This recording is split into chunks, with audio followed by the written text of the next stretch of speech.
So putting out a disclaimer, if there's any little ones that are in earshot, we're going to be covering some things around maybe Christmas traditions. So being mindful to make sure that we're not the ones that break any news about anything. Welcome back, everybody. Thank you guys for joining this week.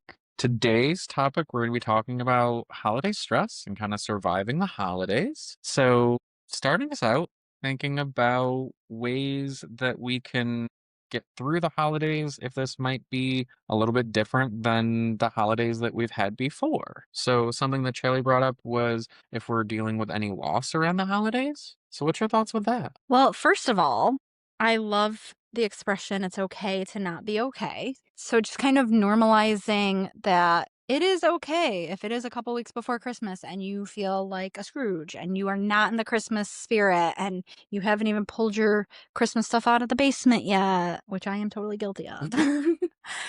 That's okay. You don't have to put on the facade. Like, just being raw and open about it will help. I appreciate you saying that because that is something that I think there's always just this expectation that everybody is going to be happy and great around the holidays, but life still shows up. This tends to be a time of year that we end up having more stress, but there's not really a space to talk about that or a space to really let that show up. Yeah, I mean, for me, like being a parent around the holidays is just stressful in general. And then you have to put on like the fake smile and people are like, "Oh, you have two little ones. Are you so excited for Christmas?" And it's like, you just smile and say, "Yeah." But in my head, I'm like, "Not really. I have to wrap Christmas gifts for a 3-week-old from Santa, so my 8-year-old believes in Santa." So, when thinking about the holidays, I think there is so much pressure to like have it be perfect and have it be just this like magical time of year, and that can most definitely be, but there's also, yeah, like the feelings of not being okay, or maybe we're struggling with loss, maybe we're dealing with different challenges that just don't magically go away just because it's December. So when thinking about the fact that life still shows up in the month of December, even though we want it to be all magical and great, what do you think are some ways that we can kind of manage that and still try to have a good holiday season? Well, like I said, don't try and keep it to yourself. Like my husband lost his grandma in January, February, like around that time. And so this is hard. It was his first family trip this summer without his grandma. And then we always spend Thanksgiving with his grandma. So this was our first Thanksgiving without grandma. This is going to be our first Christmas without grandma.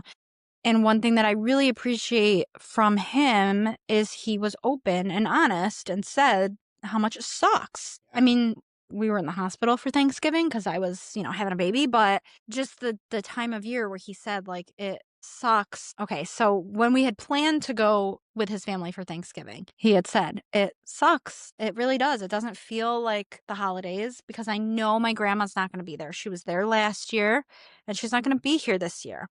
And just acknowledging it and kinda leaning on the people that you have and just getting it out. Because if you keep it in, you're not gonna be able to process it. You're not gonna be able to move through it and overcome it, and I feel like it's an extra challenge when you have kids because you have to kinda have that magical, everything is wonderful spirit, which is really hard if you have nobody to lean on, after the kids go to sleep to say, like, "This actually kind of really sucks too." And I'd have some family in my life as well that this is a year of firsts. And I think it is so challenging because they're having to work on some, whether it be new traditions or just like that discomfort of experiencing that for the first time without that loved one. And like you said, to just be able to acknowledge that, like, yeah, it kind of sucks. Not everything about it sucks, but to have that space to acknowledge that, like, yeah, that's tough. Yeah, like, give yourself the space and the time to just mourn and be upset, and I'm not even talking about death, I'm talking about, maybe you lost a best friend, you guys aren't friends anymore, like, that's a huge loss. Nobody died, but it's still a huge loss, whereas, like, normally you would have Friendsgiving, or you would exchange Christmas gifts with your bestie, and they're not here. A breakup or anything like that. I think just acknowledging that it happened and it sucks and you're miserable about it is actually very healthy. with acknowledging it is going to allow us to be able to work through it whatever way we can. If we just continue to shove that down and say, like, no, like, it's fine, everything's great, everything is the same as it was before. No, like, there are so many different types of loss. It can be functional loss, it can be loss through death, but it can be financial loss. Like, there's so many different things that Mm, shake up the mhm. way that we celebrate or do things, that just acknowledging and giving it that space that things are different. Speaking for me, like, change sucks. Change is tough for me. So if I don't allow myself to acknowledge that that change has existed, then I'm trying to compare it in a sense to what it was before, and everything is going to be less than, because that's what my brain was comfortable with before. Mm. It knew how things ran and it knew what to expect. So anything outside of that is change. Even good changes can put a lot of stress on the holidays. Like, I got married last October, and then all of a sudden it was like, okay, well, Thanksgiving is coming up. What are we doing? Because now we're a married couple. So, like, are we going to split the day? Are we going to go with your family? And then next year, my, like, even that can cause unwanted stress. Yeah, so that stress can come from those positive things too. I didn't think about that.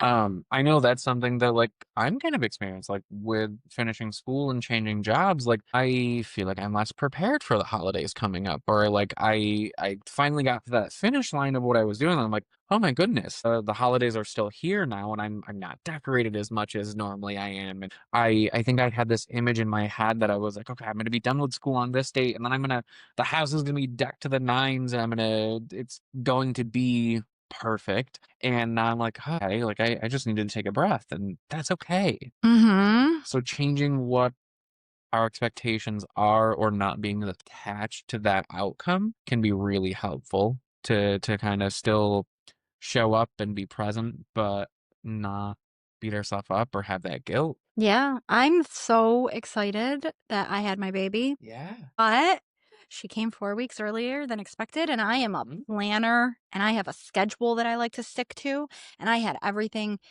like, situated. I didn't expect to have such a hard pregnancy. I didn't expect to have to go out of work before she came.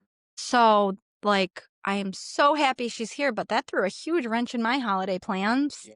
You know, I was expecting to still be working full time through the holidays, and so now it's like, "Whew, okay, I need to, budget a little bit earlier than expected." And so thinking about the different traditions, this looks different for all of us. And talking about change, changing some of those traditions to fit what our life looks like is not a bad thing. It's a way that we can grow. It's a way for us to get outside of that comfort zone. But all of that being said, it's still really challenging. I mean, talking about with a new addition to a family, and that could be like for you, it being a child, but maybe that new addition is a friend or some found family or the chosen family that we have, and being able to integrate what we might want to do, or what we want to do might be different than what we had planned to do the whole year. So sometimes things shake it up. In that sense, being able to go with the flow more and letting go of that control of the things that are outside of our control can be a really huge piece. That's something that I struggle with. I want to be in Mhm, control, mhm. like you said, like, I'm a planner. So I want things to be the way they are, and my brain instantly goes to, well, things are terrible if they're not the way that they were planned. Yes, same. That is how my brain functions too. And come up with all of the worst case scenarios and kinda ignore the positive things that can come out of it. Truthfully, most of the time, the things are positive that come out of it, they're just different than what I thought. Yeah, change is hard. Mm. Any type of change. It's difficult for me. So, another piece of it is that sometimes we're not spending the holidays like traditionally, like all the movies show, of, like, with our family and it being perfect. And how do we deal with holidays showing up maybe when we don't have the family that we thought we were going to, or there's some dysfunction in our family, or that dynamic is different? What do you think are some ways that we can deal with that and still have a good holiday season? Alright, I mean, sounding like a broken record, but acknowledging the fact that the change sucks, and I know this is so much easier said than done, but, like, once you acknowledge, like, yes, it sucks and it's not fair and it's just awful, trying to find little nuggets of joy out of the situation. I mean, sometimes you have to really sit down and search, but just really taking the time to kind of like just be with yourself and just say, like, this sucks. The whole thing sucks. Everything sucks. Okay, now what maybe doesn't suck as much? Like, just trying to find little nuggets of positivity Yeah. in an awful situation. Mhm. And I think of that with, like, gratitude, being able to find what those really small pieces can be that maybe it doesn't even have to be specifically because of the holiday season, but finding those pieces that we can be grateful for outside of that norm or outside of the things that first come to mind that are the things that can suck, there can be some positive pieces within that still, even though our Mhm. brain wants to tell us that everything sucks. Mhm. So, yeah, taking that time, sitting with ourselves and having that time to either reflect or to be able to spend that time on our own skin can be so helpful because it's going to help us get to that point of gratitude or finding some positive within it. I think also being able to find something that helps us feel fulfilled or with purpose. Like I have worked in addiction for a really long time prior to starting my new job, and a lot of times people who are experiencing or suffering from addiction don't have a lot of family, so they find some joy in being able to go and volunteer. And Mm. that can Mhm. be whether it be volunteering with humans or with animals, can Ooh. be a really nice way to spend some of that time. I think that this is through and through kind of whatever position we're in. Humans were creatures of community. And so being able to give something, even if it's just our time, to something can be really fulfilling. I've had people spend time at an animal shelter. I never thought of that because I was gonna say, if you're gonna volunteer, like, at a soup kitchen or food pantry or whatever, the holidays are actually the time that most people volunteer. So, like, I know you want to go to the food pantry on Christmas, but that's actually probably the one day a year they don't need you to Mhm. volunteer. But the animal shelter, I didn't even think of that. Yeah. My gosh, just volunteering in the kitty room for the day, like, that would be enough serotonin for me. Right? But like something that lights us up in whatever way that is possible, but being able to kind of take that deeper dive and see what it is for us. That's going to be unique to each one of us. Maybe it's sitting down and writing a Christmas letter or writing a letter to an old friend that we haven't talked to in a little while. Like something that can pour into us can be so beneficial when we normally put ourselves on the back burner, especially this time of year. It's so go, go, go. Yes, and this time of year, we're so focused on doing for others that I feel like we forget about ourselves. Like, I'm sitting here like, yeah, no, my main focus has been gifts for everyone else. Yeah, And that's it's true. wonderful. And you even said, like, your love language is gift giving, It is. I love giving gifts. but at some point, that might show up as exhausting or at the end of the season, so being able to maintain some level of self-care along the way, whatever way that looks like for us, but being able to make ourselves a priority, it doesn't mean that it's either someone else or us as the priority. We can do both. We can find that balance somewhere within this. And that's so important because, of course, like Christmas falls right in the middle of that seasonal depression season. Depression season? Yeah. Um, so it's like if you suffer from seasonal depression, and it's like a struggle to get up in the morning, and then you just throw Christmas in the middle of it. It's to some people who maybe don't struggle with seasonal depression, like, yay, Christmas. But for people who are already struggling, it's like, oh my God, Christmas. So just yeah, keeping that self-care piece at the forefront and just really focusing on yourself as well as others. And again, breaking down this like big image of self care, it doesn't have to be going for the massage, taking a trip. It can be taking a bath. It can be writing in a journal. It can be watching our favorite show. Like really bringing it back to these simple things for us, being able to spend some time playing a game. Something that I love doing is I love driving around and looking at, like, other people's Christmas lights, especially the ones that are, like, super extravagant. Because Mhm. then I just kinda sit there and I'm like, "God, I love this light display, but I am so glad I don't have that electricity bill." Like, these are so pretty to look at. and keep driving. I love that. So being able to appreciate those things that maybe we take for granted, because I don't always think of that when I'm driving down the road, going to the store, going to work, doing those specific things. I'm not taking that time to really sit there and be like, oh, wow, that is beautiful. It makes me think about being able to take that step back and be more in the moment. That's another piece I think around this holiday season is going to be trying to be mindful and in the moment because it is so fast paced. Yeah, my husband and I love to joke around though, because we'll see a house where like there's so many humongous decorations, and we'll sit there like, God, that is beautiful. Like, I wonder if they have a big basement or if they just rent like a storage unit. Like, where do they keep all of these? And we kind of make like a funny joke out of it. Like, God, what is their electricity bill this month? Like, it's you find humor where you can. And then that makes me feel better. Like, I don't have Christmas lights up. Guys, I don't even have my Christmas stuff up. I just put my tree up. Like, I'm slacking. I don't care. Like, but it kind of makes me feel better. Like, I'll just take the kids in the car and we'll go look at other people's massive electricity bills. Like, it's cool. What about being able to give, whether it be ourselves, our children, our family, a good holiday season, but like being concerned about like the financial piece of it, being able to find positive things we can do that are kind of low cost too. Okay, I can give you my point of view as a mom. Stop buying my kid obnoxious crap that he doesn't need. Like, and now I have two kids. Like, stop spending so much money on stuff that these kids don't need.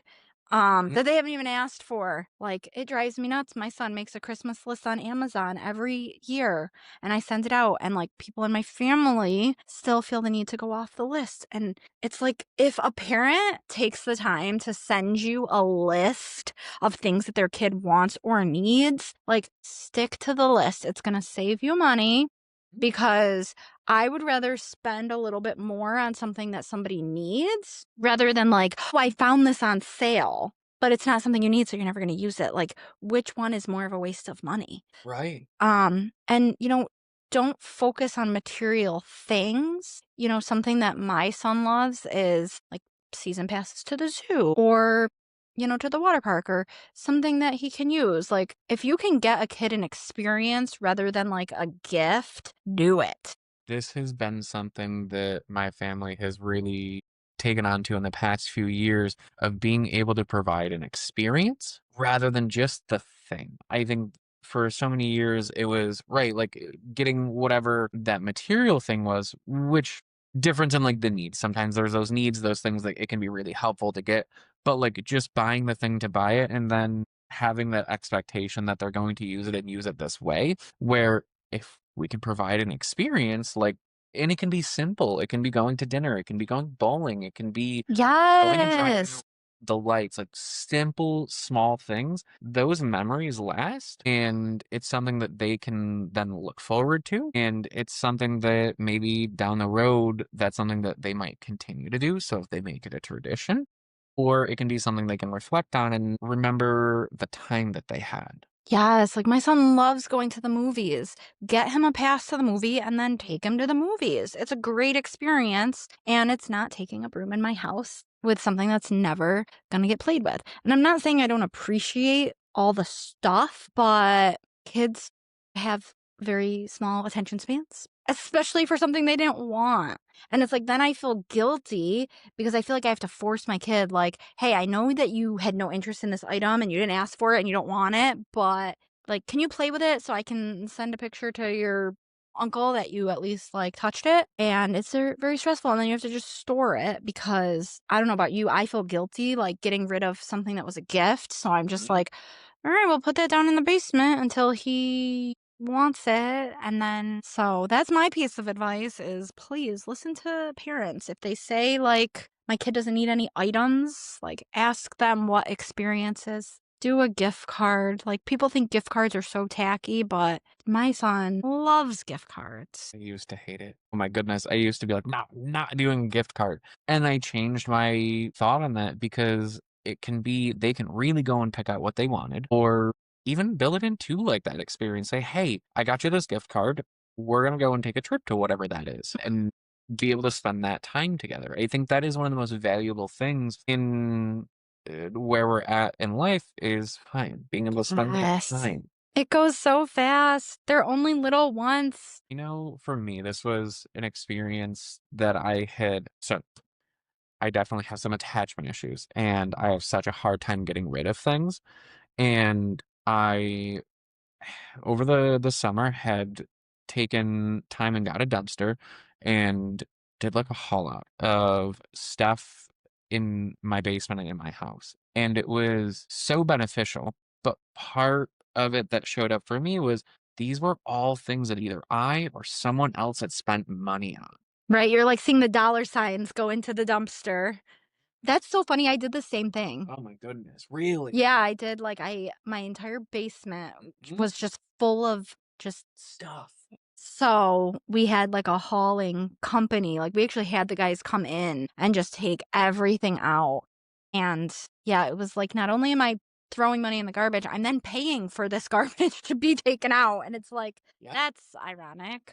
Yeah. Yeah. It brought it more to my attention of, like, how I was very attached to things that really I was attached to just because I thought that I either had to have it or I had to keep it, and it was something that really helped change my perception on it, and I'm much more mindful of when I'm buying things for myself and buying things for other people because I want the money that I'm spending on something to go to use rather than just going and collecting dust somewhere. And I know we can't put like the expectations on gift giving, but in one sense, I'd at least like it to be useful. So let it be something that the person wanted rather Mhm. than back to that. I was guilty of that of like, oh, well, I got this, even though it's like so far from what you might have wanted, but I thought you'd like it because I thought it was cool. And it was on sale.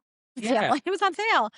that doesn't Cool. go that far. That's great. Good thing I liked it. Yeah, if you're gonna buy people clothes, make sure you get the right sizes, I get a like gift receipt.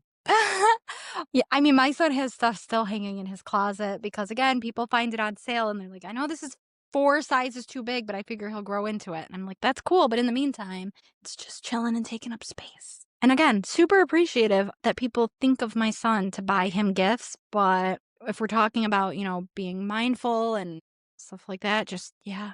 If you wanna see him in the outfit you bought him, maybe buy it in his size. So, thinking about traditions, when we're looking at traditions and traditions may change throughout the years, I know I have struggled with, well, back to that change piece of when traditions change, there can be really positive pieces of that change existing and starting new traditions that work and fit for our family and for where it is, rather than just having to stay committed to a tradition because that's what has been done for years. It's okay to modify those. It's okay to start new things that fit our life and fit our lifestyle, fit ourselves financially, whatever it may be, but it's okay to change those things. I really wanted to put that piece in there is like it's okay for those things to change and it's okay to make that choice to change those things as well. Life is always I mean, what's the worst possible thing? You make a change to tradition, turns out it kinda sucks, and then you just fix it the next time. Like, yeah. at least you know how to not do it. What was it, like, Thomas Edison didn't fail, he found, like, so many ways to not make a light bulb or something like that. Yeah. Like, you're not failing, you're just, "Okay, that doesn't work." I remember doing an episode on like failure. It can provide an opportunity. Maybe it didn't go exactly the way we planned this year, but we learned what we can do better. We Mhm. learned what actually might have worked out of that situation and being able to find something that really fits our family. I know that's something that like my family had done over the past few years was like added some different things in and it was challenging to kind of plan it, to break away from that pattern that we had always had. There was so much joy and success that would come out of making some of those small changes that we now enjoy that time more rather than having the stress of trying to do it the right way. Yes. Yeah, like that, traditional Christmas dinner, and oh god, like, I used to beg to work on the holidays, like Thanksgiving and stuff, because Mhm. I don't like the holiday food. I don't like turkey that much, I don't really like a ham, so I'm just you know what I mean? Like, I don't like the traditional food, and so not sticking to the traditional menu and just doing whatever you want, Like, it sucks. You spend hours making this meal and then the people in your house don't eat it. Like my kid's gonna eat a roll. Like, make sure you put love into those rolls because my kid's eating 4 of them, but that's about it.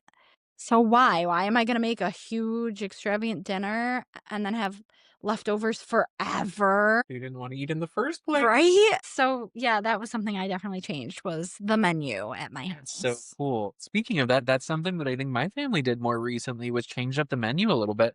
And it was a huge success, but it was written in a rule book somewhere that you specifically have these three things and that's the main course. Oh, yeah. I don't remember what holiday it was. It might have been Easter. I don't know, but we, like, didn't cook the traditional food, and my grandparents were like, "Wait, there's no" I don't remember what it was. "There's no ham?" And I'm like, "No, we didn't do it because nobody eats it." And they're like, "Yeah, But you have to. but that's part of the holiday." And I'm like, "Is it?" I don't know where that was written. So, thinking about coming up to the holidays and the holiday stress, it is something that exists, but we can take back some control and focus on the things that are in our control to be able to make it a little bit more enjoyable to us because at the end of the day, we are the ones that have to enjoy it. If we're doing it to please ancestors because they had a specific meal, if we're not enjoying it, then we're the ones losing out. Mhm. So being able to take control of what's in our control and being able to also go with the flow a little bit more around the holiday season can be really beneficial. Yeah. Also, I mean, use your resources. Like, as a therapist, I'm struggling being out of work during the holiday season because it's bugging me because I know that this is a really hard time for some of my clients. And like, it's bugging me. I'm just letting everybody know if you're my client. Like, in the back of my head, I'm sitting here like, gosh, I know so and so really struggles with Christmas. Like, I hope they're doing okay. But, reach out. If you're in therapy and you're struggling through the holidays, reach out, get a few more sessions in to like really process through it. If you're not, like, now's a really good time to find someone to talk to about it and just know like you're not alone. There's so many resources out there. I mean, if you're really, really struggling, there's the 988 hotline now, which is amazing to connect you to resources. And just, yeah, keeping it in mind that you don't have to do it by yourself. You don't have to just power through it alone. There are people out there to help you. And it's okay to reach out for help. Like I said, it's okay to reach out and say, I freaking hate Christmas. Help me. With that piece, sometimes it is just so powerful and helpful to get it out, to acknowledge the thought that it exists. Yep. Dear God. So, takeaways being able to make sure that we're reaching out and we're not trying to deal with this alone and we're not holding ourselves to that perfect expectation.